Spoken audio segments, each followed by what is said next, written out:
It's the weekly show about rAVe with the hottest news in the AV industry. It's rAVe TV. Give it up for Steph and Gary. Steph and Gary. Hi, everybody. As you can see again, welcome to another episode of rAVe TV. It's Wednesday at noon Eastern, so here I am. As you can see again, Gary is not here.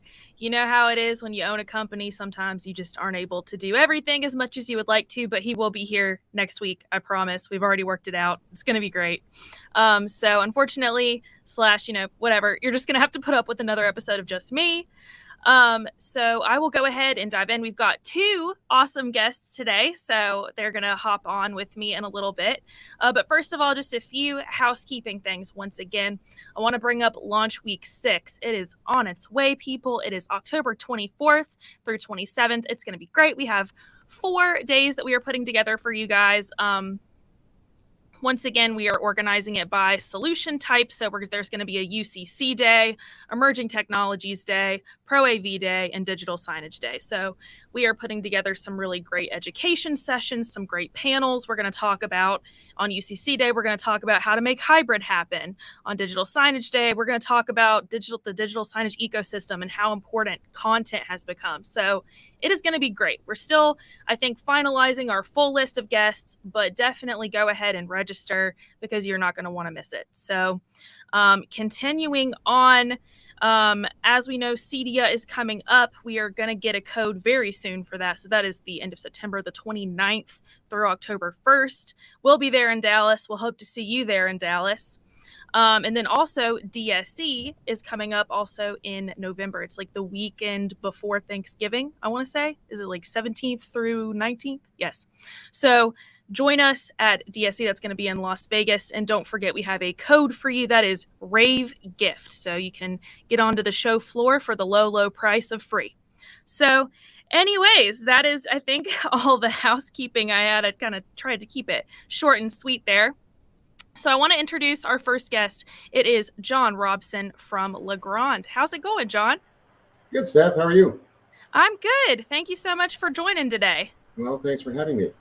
So I was talking about all these trade shows, and I wanted to bring up this really big trend that I noticed on the Infocom show floor, and that is the 21:9 aspect ratio. I feel like if you were talking about video conferencing, you were talking about that aspect ratio. Yeah, it came on fast, very fast. It did. So tell me a little bit about this ultra wide trend and what it is and what that means for our industry. Well, there's a few things that I think have made that come to bear. One is, we're used to a hybrid workforce, where this is the new trend, right? So now we're seeing more people having more conference calls because a lot of their folks are at home. So that makes people say in the corporate office, they're sitting there having to do more conference calls with people at home. So there's such a thing as called as video fatigue. So overall, I think we all know the 21:9 aspect ratio is very immersive. It's much more lifelike. And then on top of that, you've got companies like Microsoft and their Teams Front Row, right, who are trying to really turn this upside down, the whole traditional conference room. So no longer is it the longer rooms. It's now let's do it on the side of the side of the room, and let's have people looking more involved, more lifelike, as opposed to having two screens, like a dual display where you've got content and chat on one, and now you've got people on the other. Everybody's in little boxes. That's going away. It's more about let's put it all together in one spot. Let's make everybody feel like they're all in the room together. I think the missing link on it, though, is are we going to get 21:9 in people's homes as well, so that you have that true end-to-end experience between that format. Yeah. I definitely agree with you there. I want to take it back to the conference room, in someone's office for a second. So other than being really immersive, what are a few of the other benefits of setting up a display in this way in a conference room? Well, I think, the immersive part is the bigger part of it, I think. The other part is now we're bringing artificial intelligence into this as well through the cameras and the projection systems eventually. So the whole idea that when somebody is speaking, they get a little bit bigger, you might have DSP audio that says, oh, that person over there is talking, or that person over there is talking. So it is more of this lifelike type of experience. I also think it's our quest for the Star Trek, which has always been the human quest, right? Captain Yeah. Kirk in front of that big screen, right? Yes. So the other part of it too is this video fatigue and audio fatigue. And if you are in a room all day, and particularly with projection, you're getting a much more cinematic experience. There's less fatigue on your eyes, so you can hang in with that conference call or multiple conference calls for a lot longer than say before.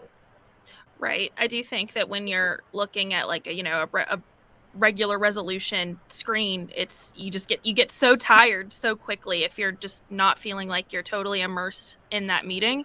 What do you think the next step is going to be to bring this into the home as well as the conference room? Well, the 21:9 aspect ratio does exist in people's monitors at home. I know we're all used to having our dual monitors. I have one. I'm sure you do. We all probably do, right? So it's the ability to kind of see things a little differently. Well, maybe we only do have 21:9 screen. It's larger in front of us, and we just have to get used to that real estate being a little different instead of going like this. Right? Yes. And then I think also that's the same thing. It's the video fatigue, the audio fatigue. How do we get rid of that? How do we make it much more immersive and lifelike? For sure. So in terms of Legrand AV, what does it bring to the table for 21:9 conferencing? Well, quite a few things actually, particularly with our screens. We know we have. I'll start with the Jupiter mount, which is our chief product. Obviously, that was shown at the latest shows. Yep. That is being utilized. That is being spec'd. The other side of that, though, is our projection screens, and we have the Sightline screen, which doesn't have the black drop. We have multiple sizes up to about 174-inch diagonal. There's a huge cost savings factor by going with the screen and projection versus going with like a Jupiter mount. Both fantastic experiences, but if it is for the budget conscious, the screen is a great alternative, whether it's your standard throw or ultra short throw. These are being tested by companies for the new Teams experience with great reviews. And the other benefit of going with the screen versus going with a mounting solution and say a large display, because 21:9 displays are very large. There's ADA compliance issues there. So we have products for that. So should you be going with the larger screen, like a Jupiter screen, you can get what's called our C3 credenza, which meets the ADA compliance for that. So that's a perfect solution there. We have ARC tables. The whole idea of front row is to be in the front row. So the ARC table in front of a large screen really helps to make that immersive experience and feel like everybody's part of that call. Right. And kind of going back to like if a room already has a 21:9 like flat panel display in it, what can Legrand AV do to kind of supplement that experience? I would say the ARC table is one of them for sure. And again, if there is an ADA compliance issue, we have that solution for that. And we also have our new auto tracking cameras as well. So should you want to move into that direction, the whole idea obviously with auto tracking is that ability for each individual to be tracked. So when they are speaking like I am right now, my already big head would get bigger on the screen, right? Right. I feel you. And kind of another question here. So where do you think that like UCC is going to go next with this kind of just starting to really enter our market and people really just kind of now getting really interested in that as people are starting to head back to the office? Well, I think getting back to the office is ideally what these companies want to see happen. So if that experience can be better, then we'll see more people going into that environment. And this is certainly something that all the big companies are really, really looking at right now is how do we make this experience in the office better? And 21:9 delivers on that. For sure. Yeah. Awesome. Well, thank you so much, John. I know we are dropping a link if you are watching on LinkedIn right now. We are dropping a link in the comments so you can go check out for more information. But John, thank you so much for joining me today. Well, thank you for having me. Of course. Of course. Have a good rest of the day. So once again, don't forget, Legrand is one of our lovely partners and sponsors for rAVe TV, and we are so appreciative of their support. And obviously, they have a lot of talents, 21x9 conferencing being one of them. But on the other side of their business, Legrand just dropped some new shading fabrics for their shading systems, that side of their business as well. So just going to briefly talk about this. They have some new ones from a few different designer collections. I'm not going to butcher those names. It's going to be rough. So just go check out the story. It's on ravepubs.com. But the whole purpose is they have a lot of different types of fabrics they talked about. They have a blackout collection. They have a high performance collection, a luxury collection. So basically any type of fabric that you could need for your shading system, they've got it. So we have a list of those full fabrics on ravepubs.com if you're interested in checking out the rest of that. So before I bring on our next guest, who is Paul Konikowski, one of our blog squatters, I am going to go to a commercial from our other sponsor and partner. This one is from Shure. We will be right back.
So as you can see, joining me now is Paul Konikowski. He is our resident cybersecurity expert here at rAVe Pubs Blog Squad. How's it going, Paul?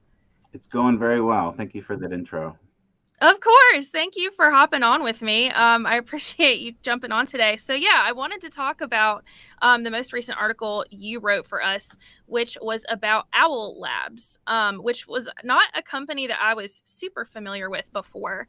But this is kind of like known as like an all-in-one solution, right? So it's got a camera, it's got a microphone, it's made for like more huddle type spaces.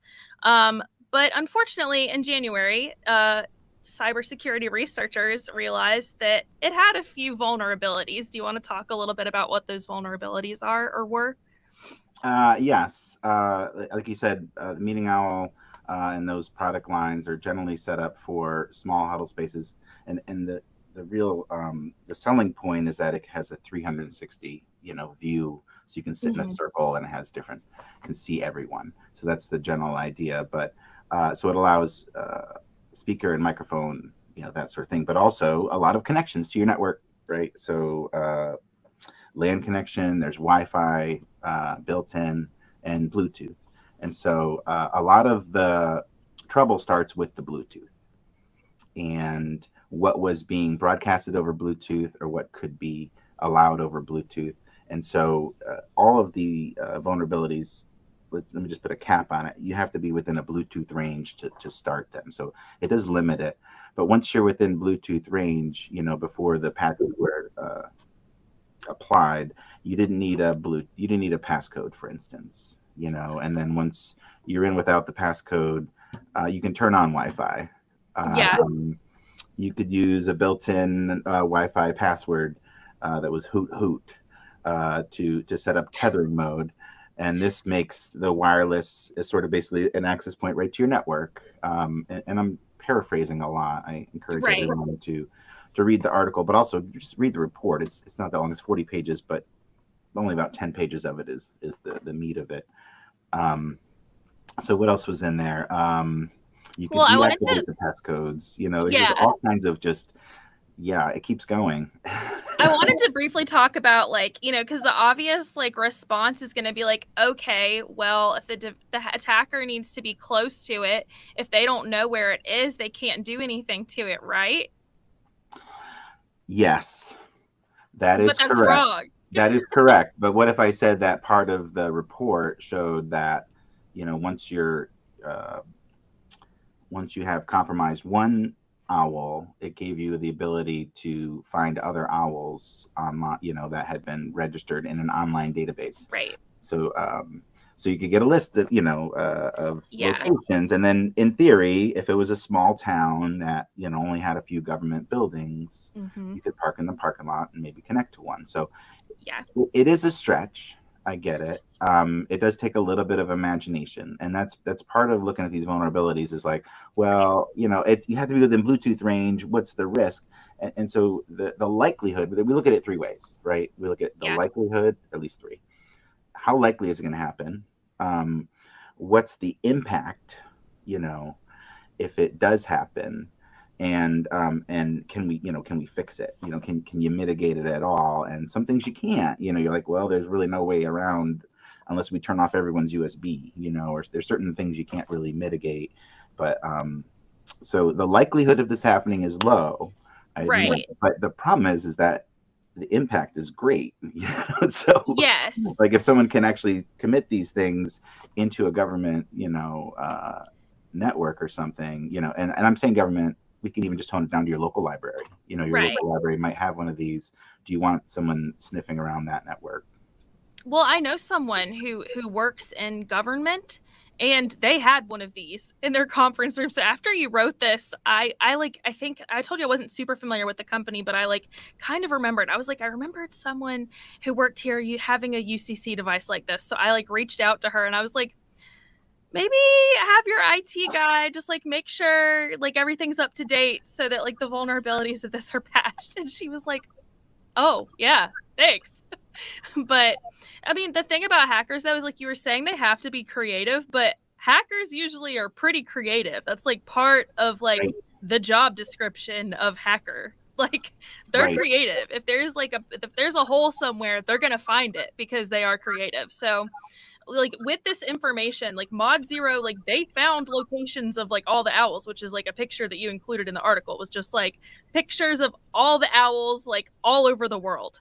Yeah, all the ones that have been registered on a certain it was an online database that all you needed to get in was a serial number. And so once they figured out their serial number, they plugged it in. They're like, oh, okay, wait, let's try all the serial numbers. And they just ran a code that basically brute forced a script, they're called anyway. Right. It's like if you go up to I always use the door analogies, the doors that have a pin code, and never think to yourself, I wonder how long it would take me to try all the numbers on that pin pad. It might take you a couple days. It doesn't take a computer that long to do. No, but you could literally there are programs exist that do this in 5 minutes. So depending on how long the serial number is, but that doesn't take long at all. Right. So what lessons are to be learned from this in particular, would you say? The lessons learned, I would say, are one, don't man, there's a lot. yeah, there's lots of lessons. Get your product tested.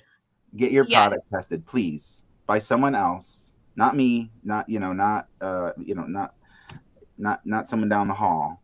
Get your product tested by someone who knows how to test stuff like this before you put it on the market. That's lesson number one.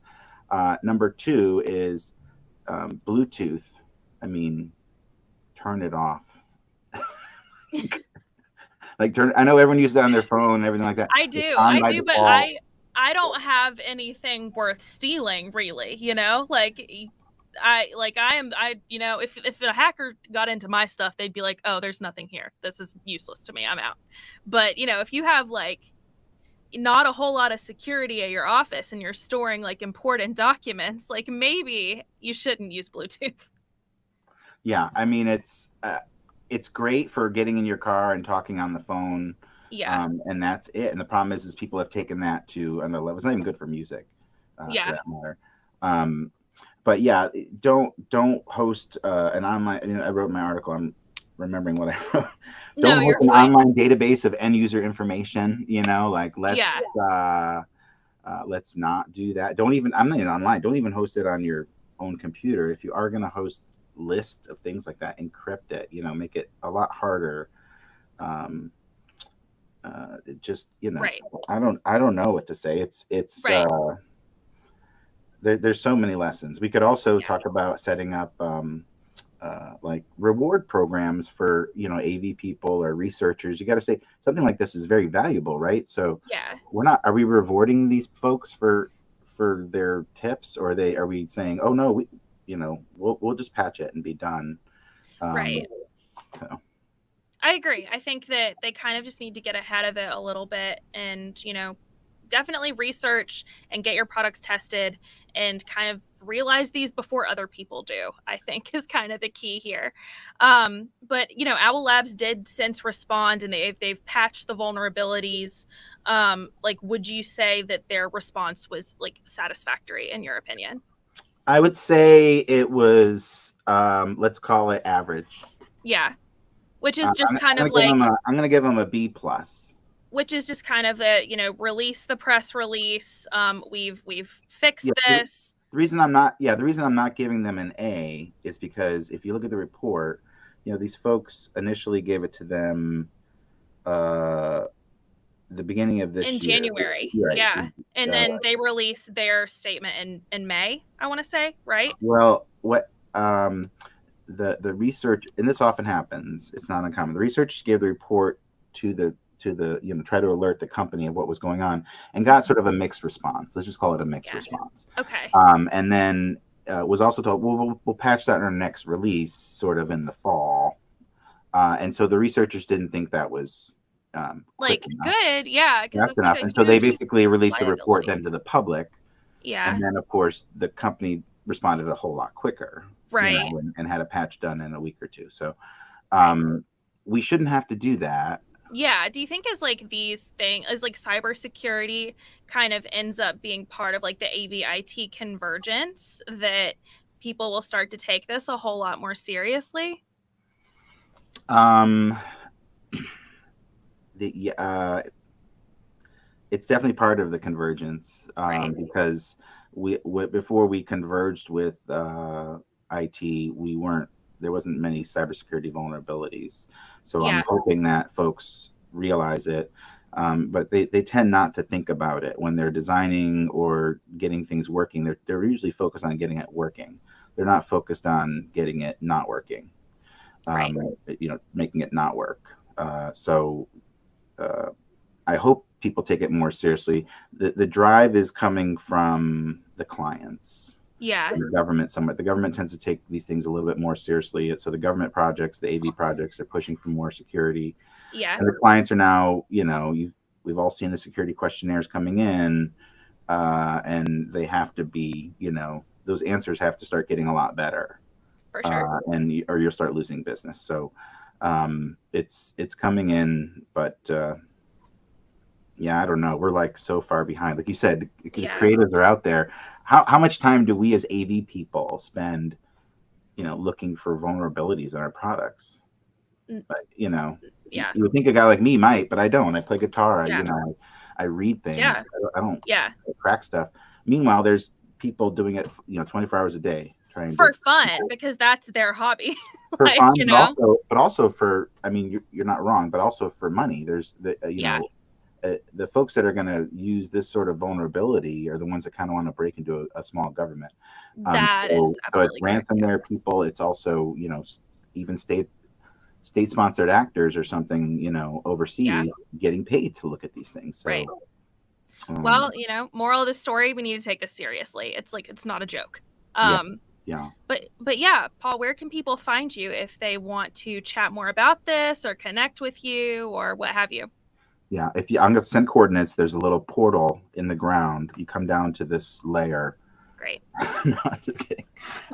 But we have to use Bluetooth get the coordinates. You can find me on Twitter. Twitter's a good place to start. That's a lot of InfoSec people are out there, and I usually use that for public. So my Twitter is PK Audiovisual.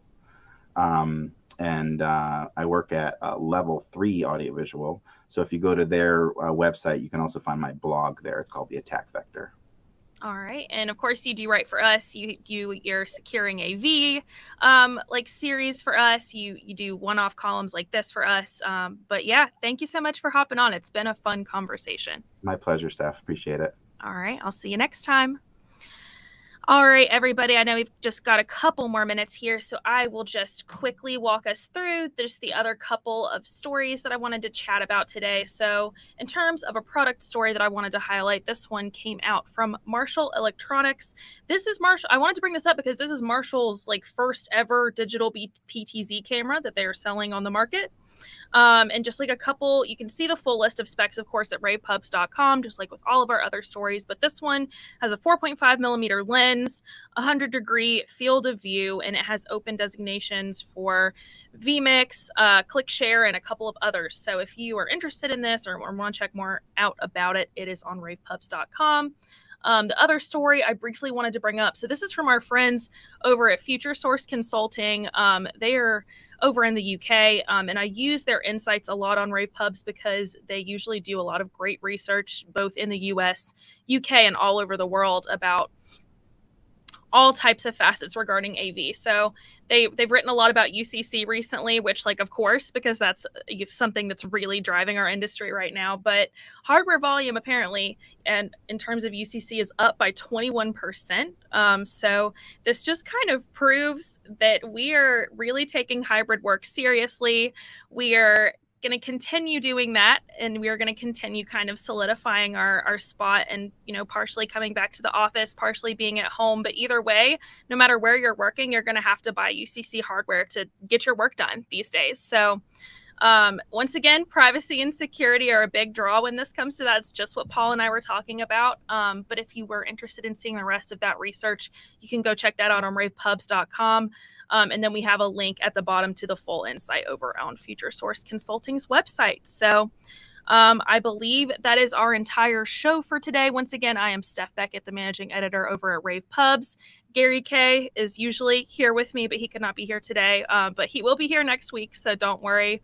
And of course, we come to you live every Wednesday at 12 Eastern.